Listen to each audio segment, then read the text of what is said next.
एक ऐसी सरकार जिसके पास अपना देश नहीं है, एक ऐसा लोकतंत्र जिसे एक तानाशाही ने निगल लिया है। नमस्कार, मैं सौरभ कुमार, आप देख रहे हैं आयुध। आज के वीडियो में आपको विस्तार से बताएंगे आखिर कैसे चलती है तिब्बत की सरकार और क्यों उन्हें अपना देश छोड़कर भागने के लिए मजबूर होना पड़ा।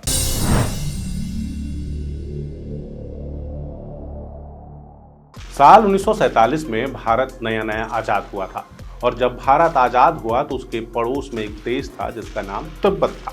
बुद्धिज्म की सरकार चलती थी। दलाई लामा को सर्वश्रेष्ठ, सबसे ऊपर का धार्मिक नेता माना जाता था।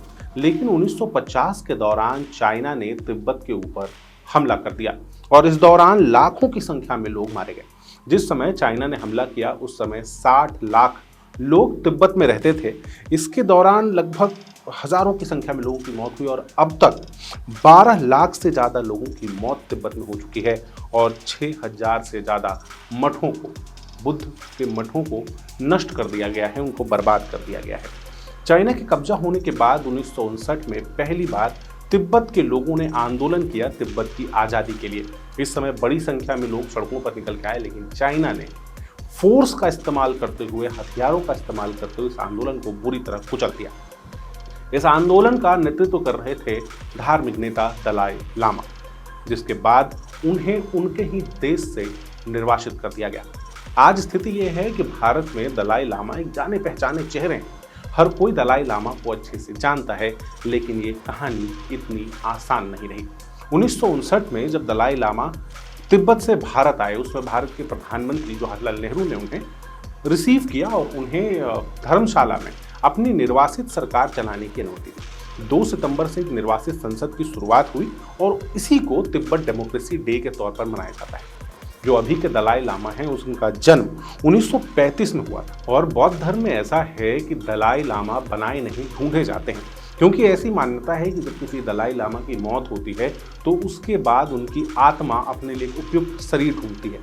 वो अपनी मृत्यु से पहले कुछ संदेश दे के जाते हैं, जिसके आधार पे ढूंढा जाता है। जो अभी के दलाई लामा हैं, इनको ढूंढने में 4 साल का समय लगा था और 5 साल की उम्र से इन्होंने अपनी शिक्षा लेनी शुरू कर दी थी, जिसके बाद बहुत छोटी उम्र में ही इन्हें अपना देश छोड़कर भारत आना पड़ा। भारत आने के बाद भी ये लगातार तिब्बत के जो निर्वासित लोग थे, लाखों की संख्या में जो लोग तिब्बत छोड़ने को मजबूर हुए थे, उन्हें आपस में इन्होंने जोड़े रखा, जिसके कारण 1989 में इनको नोबेल पीस प्राइज भी दिया गया, क्योंकि इन्होंने शांति बना के रखी। 1987 में एक बार फिर से तिब्बत में रिवॉल्यूशन होता है और इस रिवॉल्यूशन के दौरान हजारों लाखों की संख्या में लोग एक बार फिर तिब्बत छोड़कर भारत में आने लगते हैं। लेकिन धीरे धीरे करके संख्या कम होती जाती है। 2008 में जहाँ हजारों की संख्या में लोग हर साल भारत आते थे, वहीं 2018 आते आते संख्या 18 तक सिमट गई।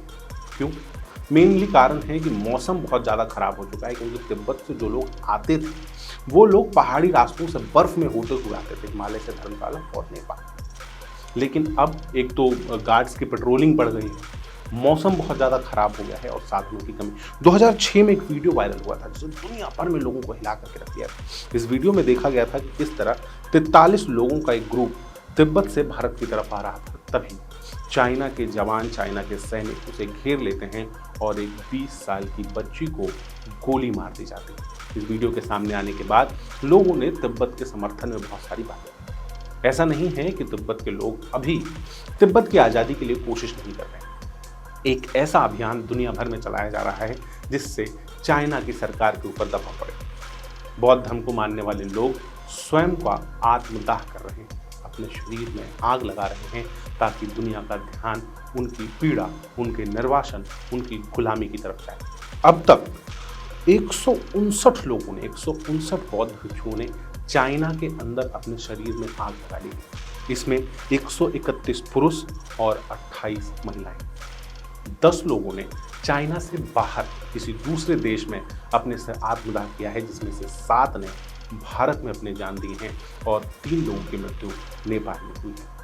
आत्मदाह करने वालों में 16 साल का एक स्कूली बच्चा भी शामिल। इन सब के बावजूद तिब्बत की सरकार डेमोक्रेटिक रूप से चल रही है। भारत में चल रही निर्वासित सरकार लगातार अपने चुनाव करवा रही है और अभी उनके चुनाव पिछले ही साल खत्म हुए हैं। जब 1960 में आए थे दलाई लामा, उस समय से लेकर 2011 तक वो अपना खुद चुनते थे अब उनका प्रतिनिधि कौन होगा, मगर 2011 में उन्होंने कहा कि अब वोटिंग के जरिए प्रतिनिधि चुना जाएगा और तब से लगातार चुनाव हो रहे हैं। इस बार जो चुनाव हुए थे उसमें 80,000 लोगों ने खुद को रजिस्टर्ड किया था।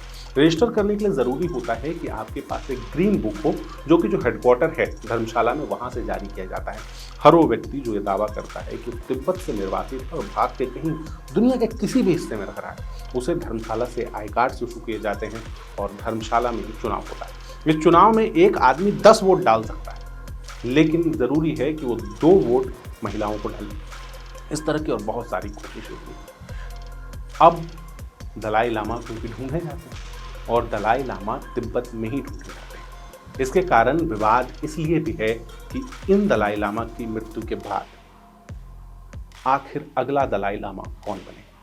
चाइना इस पर लेकर दावा कर रहा है कि उसने नया दलाई लामा ढूंढ भी लिया है, लेकिन दलाई लामा अपने बयानों में कहते हैं कि वो पुनर्जन्म नहीं लेंगे और अगर वो पुनर्जन्म लेते भी हैं तो उनका जन्म चाइना के कब्जे वाले क्षेत्र में नहीं होगा। बहुत ज़्यादा संभावना है कि उनका जन्म भारत में होगा और वो एक महिला के रूप में जन्म लेंगे। कैसी लगी आपको ये कहानी, कैसा लगा आपको तिब्बत का स्वतंत्रता के लिए संघर्ष, कमेंट करके बताइए और इस तरह के वीडियोस के लिए आयुष से जुड़े रहिए। हम इस तरह का कंटेंट लगातार आपके लिए लेकर आते रहते हैं। आपका बहुत बहुत धन्यवाद। लगातार जुड़े रहने के लिए आयुध को सब्सक्राइब जरूर करें।